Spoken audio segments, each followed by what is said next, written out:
wiping the rain. I'm looking at the blue marble right now. It's the size of a ball bearing held at arm's length against the black. My optic nerve keeps trying to pull up a hazard overlay for it, calculating atmospheric density, flagging the gravity well as a structural threat, but I blink the data away. My HUD is glitching again. Probably the radiation shielding in my cranial plate degrading. I should care, but I don't have the credits for a tune-up. And honestly, the fuzzy static feels appropriate. You asked why I did it, why I sent Samantha down there. You look at me with those pristine, factory-issue optics of yours, and I know what you see. You see a monster who chopped up his own kid. But you didn't hear her coughing up pink froth in the filtration cycles. You didn't see her bone density scans flashing crimson warning indicators before she'd even hit puberty. Here in the belt, we tell ourselves we're the next step. Homo caelestis, built for the void. We got the ceramic-laced femurs to handle the spin gravity, the filtration lungs to scrub the carbon dioxide out of this stale, recycled soup we breathe. We wear our exoskeletons like second skins because without them, we're just jelly in a pressure suit. But Samantha? She was soft. Her mother was a baseline geneticist who got stuck orbit-side during the blockade of '88. A fluke. A mistake. Samantha came out with her mother's bones. Weak. Porous. Every time the Habring spun up to simulate 0.3 Gs, she'd scream. Her joints were grinding dust. The medic droid said she needed the full upgrade. Osseointegration. Heavy-duty servo bracing. The works. If I gave her those mods, she became Class B. Modified. If she became Class B, she could never go to Earth. She'd die in these tunnels, smelling ozone and unwashed bodies, patching hull breaches until a micrometeoroid punched her ticket. So I made the choice. I took her to a back-alley flesh sculptor on Ceres. The place smelled of burning meat and antiseptic that was past its expiration date. The surgeon was a twitchy guy, half his face replaced by a sensory array that whirred every time he focused. Unmodding is messy, he told me, wiping a rusted scalpel on a rag. She's got the start of the subdermal mesh growing in. We gotta strip that. It's gonna hurt. And the lungs. If we swap her back to organics, she won't last 5 minutes in a breach. She's not staying for a breach, I said. My voice sounded tinny, vibrating through my jaw implant. Just make her pass the scan. The biodivergence mandate is clear. Less than 5% non-baseline biomass. We spent 6 months in that hole.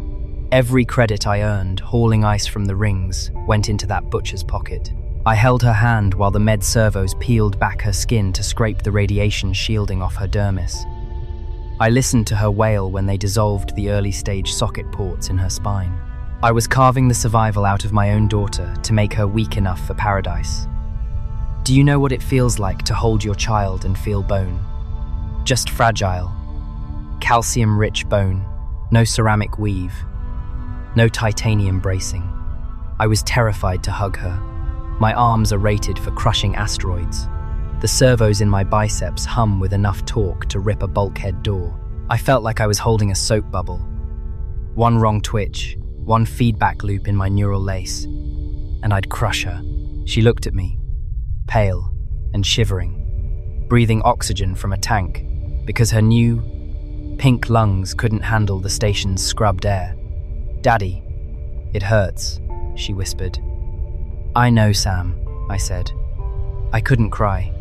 My tear ducts were cauterized years ago to prevent moisture loss in the suit. But you're going where the air smells like rain.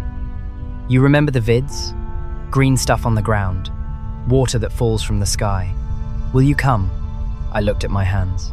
Blackened titanium digits, scarred from years of fusion welding. I looked at the reflection in the monitor, my eyes glowing red with the R feed, my skin grey and hardened against the radiation. I can't, Sam. The gravity down there, it would stop my heart.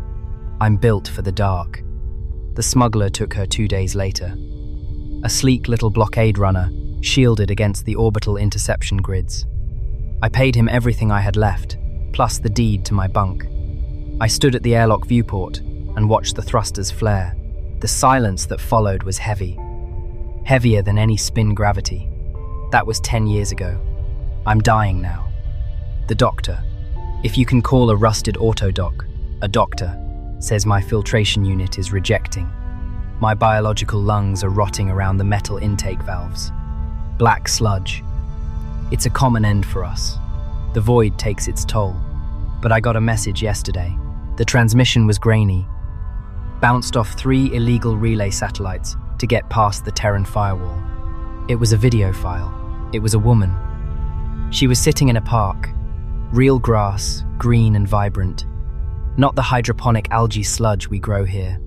She was wearing a white dress that looked impossibly clean. Her skin was golden, tan. Melanin, not lead grafts. She looked into the camera. She didn't have the hard, squinting look of a spacer, constantly checking oxygen stats. Her eyes were soft. "I don't know if this reaches you," she said. Her voice was light, airy.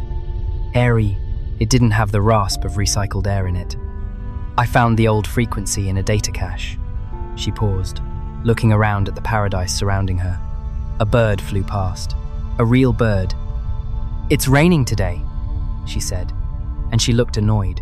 She brushed a droplet off her shoulder. "I hate the rain. It ruins my hair, and the gravity is so heavy today.